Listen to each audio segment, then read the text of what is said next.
Bonjour, bienvenue, welcome guys dans cette nouvelle vidéo. Les gars, le Real était en mission ce soir. Le Real Madrid se devait de sauver l'honneur.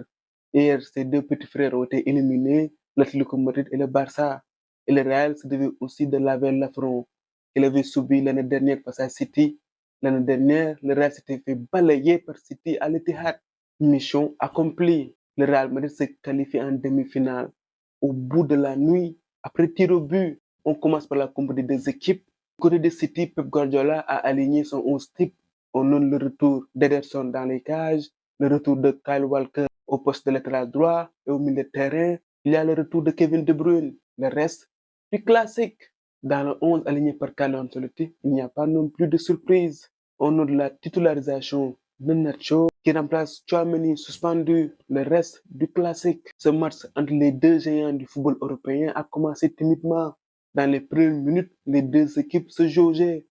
Les deux équipes ne voulaient pas se faire surprendre, même s'il faut noter que c'est City qui avait le ballon. Le Real, sur l'une de ses premières actions construites, le Real a fait mal. Tout commence par un long ballon de Carvajal qui trouve Jude Bellingham et les gars, le contrôle de Jude sur cette action. C'est ce contrôle qui fait toute la différence. Derrière, Vini parvient à trouver Rodrigo et Rodrigo qui s'y prend par deux fois. Rodrigo qui aime bien jouer face à City. Par la suite, City a tenté de réagir, notamment par Alan, Kevin De Bruyne, Grealish, mais le Real restait vigilant. Dans ce premier acte, le Real n'a pas joué comme à l'aller. Le Real n'a pas cherché tout de suite à faire mal. Le Real avait un jeu beaucoup plus posé. Je ne sais pas si c'est dû à la présence de Kyle Walker qui ne te permet pas d'aller vite sur son côté, mais le Real Madrid a essayé de temporiser. City en premier mi-temps a eu le ballon, mais n'est pas parvenu à faire la différence. Le bloc mis en place par Carlo Ancelotti a bien coulissé. Le Real Madrid a défendu de façon compacte. Ils n'ont pas laissé beaucoup d'espace à City. Ancelotti a bien étudié City. En deuxième mi-temps, City a accentué sa domination. Le Real avait plus de mal à ressortir les ballons. En regardant le match, je me disais que le Real allait finir par céder. Le bloc du Real à un moment était trop bas. On sentait que les hommes de Carlo Ancelotti avaient du mal. Le Real n'arrivait plus à enchaîner trois passes. L'entrée de Doku a amené plus de percussion, plus de vitesse. Et City a fini par trouver la faille par l'intermédiaire de Kevin De Bruyne. Après ce but, je ne voyais pas comment le Real pouvait s'en sortir. Parce que ça faisait déjà plusieurs minutes que le Real reculait. Mais les Madrilènes ont su faire le dos rond. Ils ont fait preuve de caractère, de personnalité. C'est un match qu'ils ont joué avec le cœur. Ils se sont montrés solidaires. Ils n'ont pas planché. Le Real a su amener City en prolongation. En prolongation, je n'étais pas d'accord sur certains choix de Carlo Ancelotti. À un moment donné, le Real n'avait plus d'attaquant. Rodrigo était sorti et Vasquez a pris la place de Vini. Je me suis dit que si le Real prenait un but, c'était fini pour le Real. Mais le résultat montre que Carlo Ancelotti a fait les bons choix. Le Real aujourd'hui a joué avec ses armes. Ancelotti ce soir, il a été pragmatique. Il a pris en compte les points forts de son équipe et il a minimisé les points forts de son adversaire. Il a réduit les espaces. Et le Real à l'aller avait pris des buts sur des frappes lointaines. Ce soir, ils ont été vigilants. Ils ont tout fait pour ne pas prendre de but sur des frappes lointaines. Collectivement, le Real a été costaud.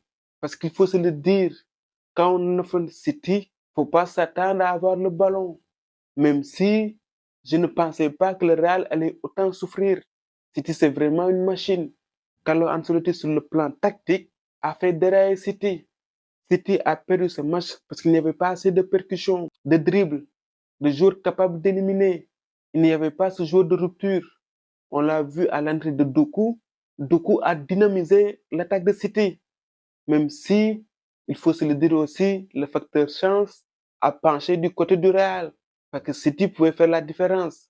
À quelques minutes de la fin de la deuxième mi-temps, il y a cette occasion de Kevin De Bruyne. Normalement, Kevin De Bruyne ne rate pas ce genre de situation, ne rate pas ce genre d'occasion. Je vais m'arrêter aussi sur le match de Nacho. Les gars, je ne vous le cache pas. Avant ce match, j'avais des doutes.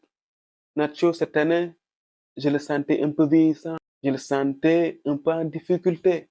Mais ce soir, il a répondu présent. Il a fait son match. Il a marqué son penalty sans trembler.